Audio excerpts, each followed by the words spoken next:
Hey everybody, and welcome back to Lindsey's Little Library. So we are back to Booklist Thursday, and happy Thanksgiving to everyone in the United States. It is my favorite holiday. I just love all of the family togetherness that we have. We play cards, we eat great food, we spend the entire day together. I absolutely love it. So enjoy your day. Before then, let's get into Booklist Thursday for this week. So today, Sarah and I are teaming up to talk about books that we want a second helping of, because there's gonna be lots of second helpings happening today, just saying. So these books are ones that we just want, we want some more. We just want some more of the goodness that it has. So 3 of them I have actually read on my Kindle, and a couple of them I own, and they were ones that just immediately came to mind as I was looking through my books and was like, yeah, I want to know more. I want to know more. So first one I want to talk about is Love and Saffron by Kim Fay. So this is an epistolary novel told all in letters. I read this actually over the summer.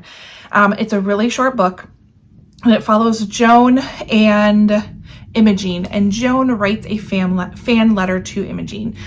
Joan is an up-and-coming food writer, and Imogene has like a monthly, I guess, column in a newspaper that she writes about food. So it initially starts out as this fan letter talking about food and talking about saffron, which is actually how we start. And it turns into this really unique friendship between the two. They both have very unique experiences, but both center around a love for food and for cooking.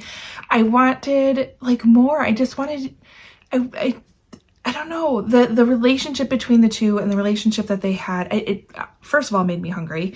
So can I get a Love and Saffron like cookbook? Like, what's their favorites? I don't know.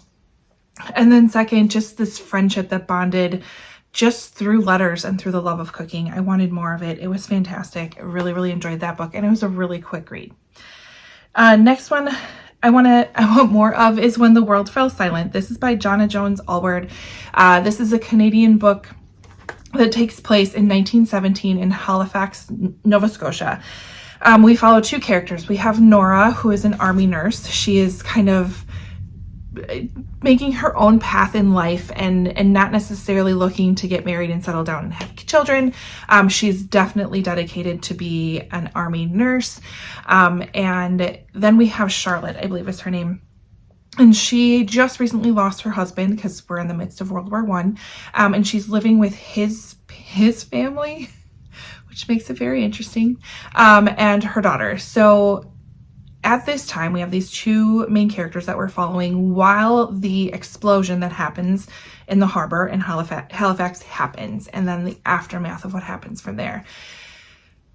This book does such a good job of putting you right in the chaos that happened and what happened during that time, and then the ripple effect that this one instance had on a number of different families. I wanted to know more. Tell me more about other families that were affected by this, about because we get a good look at Nora and Charlotte and what happened with them and how their lives kind of interweave with each other. But I'm like, tell me more. Tell me about the neighbors. I want more of what happened during this time. So that's my second helping. I want more of a companion novel to that one, not more of what else happened to the town and then what happened in the future. So Donna, if you could just work on that, that'd be great. Anyways, next book that I want more of is The Kaiju Preservation Society by John Scalzi. This one is, oh my gosh, it's so good. It's so hard to explain why I love it, but I love it. This follows Jamie kind of in this dead-end job, and then meets an old acquaintance who works for an animal rights organization. And Tom basically is like, hey, I need somebody, so come and work for me. So immediately signs on to do this work. What Tom did not tell Jamie is that the animals on the team that he cares for are not on Earth, at least not on our Earth. It's an alternate dimension where these creatures are massive dinosaur-like dragonish things called Kaiju. And there's a Kaiju Preservation Society where they go work. And I just want more. Give me some background. How did we figure this out? Where did this come from? Give me more about the Kaiju. I wanted more. because it was fantastic. It was like Jurassic Park meets Kaiju meets dragons. So like Jurassic Park has, a number of sequels. I think this needs some sequels, personally, because I think they're great. It's another quick read. It's pretty short. Chapters are pretty short and definitely suspenseful and great. And I loved it so much. The next one that I want to talk about is The Bootlegger's Daughter by Nadine Netman. This is Prohibition era LA.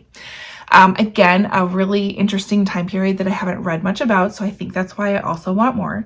But we follow some really awesome protagonists. So we have Letty Hart, and her and her mom are just trying to survive during this era. Her father has run off. He has gone. Nobody knows what happened to him. He was a bootlegger. They currently own a winery, and now that it's prohibition, they can only sell their wine to the church. And it's just not cutting it. And Letty stumbles upon this hidden storage of bootlegged alcohol and is like, I'm at my wit's end. I don't know what else to do. So she's kind of faced with this decision. And then we follow, what is her name? Annabelle. And she's one of the, oh my gosh, Annabelle. I love Annabelle. She's one of the first women who become a detective within the LAPD. And her sights are set on this bootlegging ring because she's starting to connect the dots between a number of murders that are happening and how they're connected with this bootlegging thing that's happening. I want more Annabelle. I want more of what happens next. I also love Letty. Both of them, I think they're fantastic. And I love this story. I love this book so, so much. Go read it, but I want more as well. And then the last one I want to talk about, it's very special, and I think you guys are going to agree with me, is Remarkably Bright Creatures by Shelby Van Pelt. So this follows Tova. After her husband dies, she begins working the night shift in an aquarium in Sewell Bay.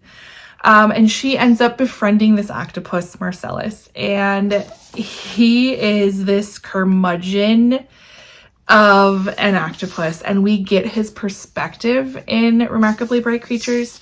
The second helping that I want is what happens to Marcellus after this book. If you know, you know. I want to know what happens to him. I want to know what he thinks of it in his curmudgeon way. That's all I'm looking for.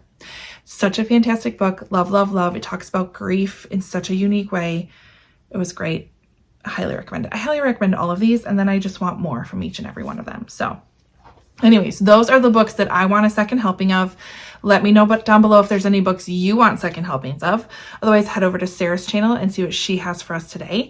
And like, comment, subscribe, all that fun stuff, and have a wonderful Thanksgiving, my friends.